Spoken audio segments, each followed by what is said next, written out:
Toda vez que um avião decola, muita gente se pergunta como é que uma máquina tão grande, tão pesada, consegue sair do chão e voar na maior tranquilidade. Uma das peças fundamentais para que esse feito aconteça é a turbina.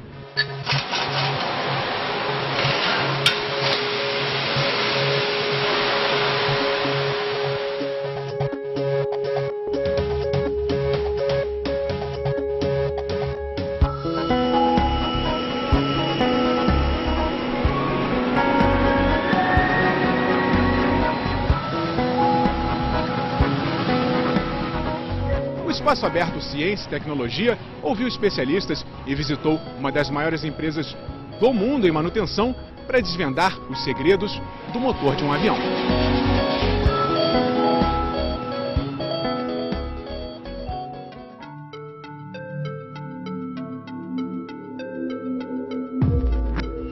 Janeiro de 2009. Um avião da US Airways decola de Nova York em mais um voo de rotina. De repente, segundo testemunhas, vários pássaros se chocam com as turbinas. O piloto avisa a torre de controle. Por ordem do controlador, o piloto faz uma curva para a esquerda, mas percebe que não conseguirá voltar ao aeroporto. O avião está sobre o rio Hudson, perde altitude, plana por alguns minutos, até que o piloto faz um pouso forçado na água. Todos sobreviveram.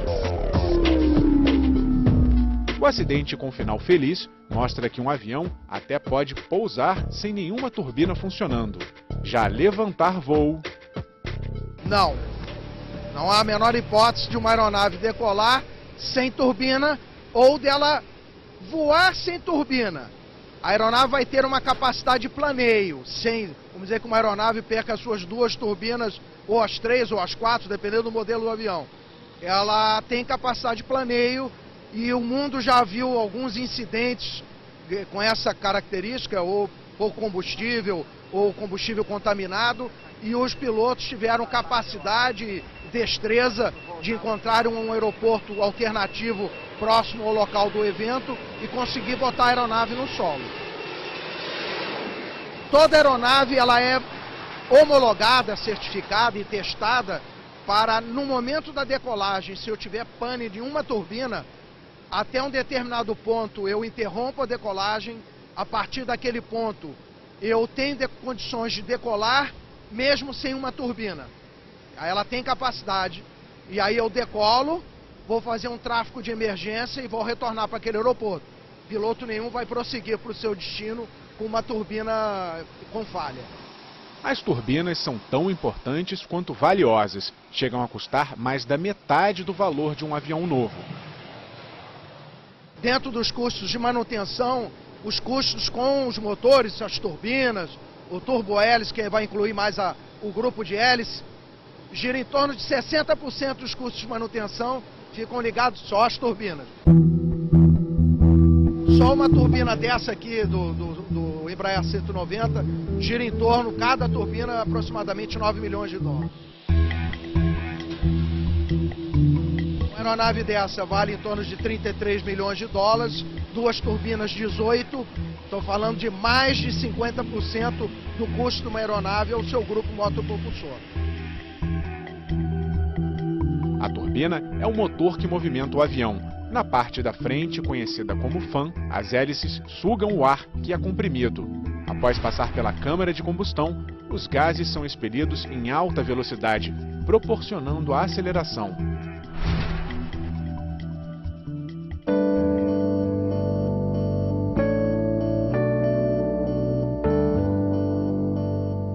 As turbinas começaram a fazer parte da aviação na década de 30. Inglaterra e Alemanha tentavam desenvolver um modelo que pudesse ser usado em aviões de guerra. Na manhã do dia 27 de agosto de 1939, o piloto Erich Warzyt levantou voo com o Ri-178, a primeira aeronave a jato do mundo.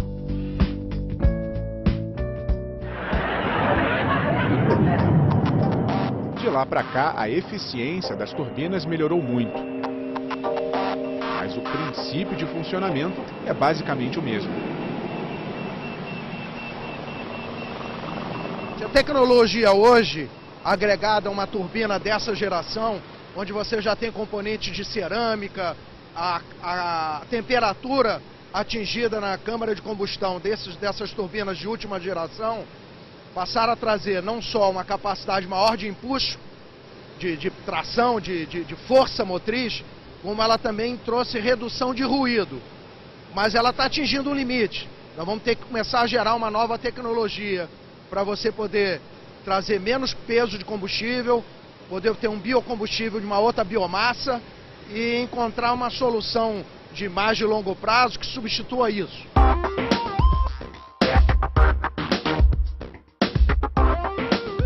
Os riscos para a turbina geralmente estão do lado de fora.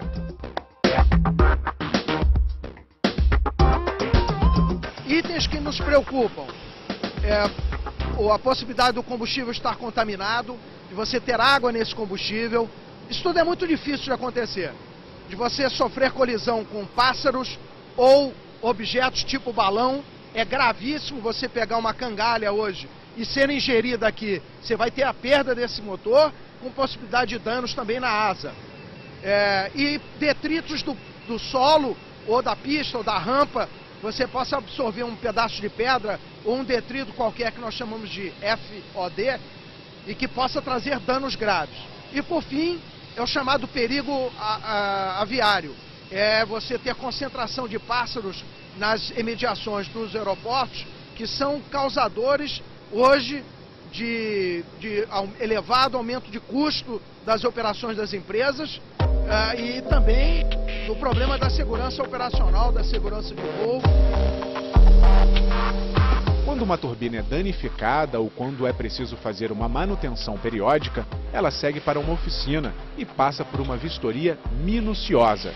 É o que você vai ver daqui a pouco. A cada pouso, as turbinas passam por uma vistoria em terra. A inspeção procura de primeiro momento verificar se durante o voo algum parâmetro do motor apresentou alguma falha. Essa aeronave, por ser estado da arte, ela transmite em voo, no momento que você fecha a porta da aeronave, ela transmite em tempo real todos os dados da aeronave para nosso centro operacional e para a GE em Cincinnati. A GE tem capacidade de acompanhar quase que real time o funcionamento da minha turbina. Se nada disso aconteceu, nenhum parâmetro apresentou variação, o meu técnico de manutenção da Azultec, ela chega aqui e faz uma inspeção visual para verificar se algum componente móvel se encontra com problema, se a turbina está girando com facilidade e se eu tenho algum objeto estranho à operação, ao avião, principalmente na entrada da turbina e na parte de trás também, que é onde é a saída dos gases da câmara de combustão. Ele fazendo essa inspeção, não encontrando nenhum vazamento, o piloto não informando que não teve nenhuma alteração de parâmetro, a aeronave está liberada do ponto de vista da turbina para um novo voo. Mesmo que tudo esteja certo, todas as turbinas precisam, em algum momento, ser levadas para uma oficina, seja para reparar partes danificadas ou para fazer uma manutenção periódica, em função do desgaste das peças. O conjunto da aeronave, a partir de um grupo de horas de voo ou de ciclos, que são pousos e decolagens, a aeronave como um todo passa por revisões de pequenos estágios, até o momento em que a aeronave é praticamente toda desmontada e remontada. Dentro também desse ciclo de revisões, o motor passa por isso. E aí, a partir de um determinado número de horas de voo e de ciclos, essa turbina é removida da aeronave, é colocada uma nova turbina. Essa turbina que foi removida vai para um centro de manutenção autorizada pela autoridade aeronáutica e pelo fabricante, no nosso caso é a GE, e faz toda uma revisão. As peças mais críticas, as que compõem a parte rotora mesmo em si, elas têm um certo limite de vida. A gente chama isso de ciclo. Para cada ciclo, o ciclo significa a cada aterrissagem e pouso de uma aeronave. Então, para cada 10 mil ciclos, por exemplo, uma peça pode ser trocada, devido já a alcançar o seu limite. Então, tem peças que têm 15 mil ciclos de vida, tem peças que têm 20 mil ciclos de vida. Como num carro. Cada peça tem um tempo exatamente, útil e você tem que trocar. Tem vida útil. Além, claro, das inspeções que você tem que fazer e garantir que aquela peça está ok para uso. Os cuidados começam na hora do transporte, antes mesmo de a turbina chegar na oficina. Essas turbinas elas não podem ser transportadas de qualquer maneira. Uma coisa prática de entender é o seguinte, é proibido transportar esse tipo de turbina em trem, por exemplo. Não faz. É só caminhão. E não é qualquer caminhão. O caminhão ele tem, por causa da trepidação, do solavanco do trem, ele pode vir a causar um problema interno na turbina. E o caminhão, ele tem que ter aquele amortecedor pneumático da suspensão para poder também garantir que o motor ele vai estar protegido quanto a impactos. Né? Como já disse, internamente você tem a parte rotor e a parte estatora. Então tem os rolamentos. E a parte mais crucial para o motor funcionar é que os rolamentos estejam íntegros. E para garantir isso, o transporte tem que estar adequado para esse tipo de equipamento que a gente tem da empresa.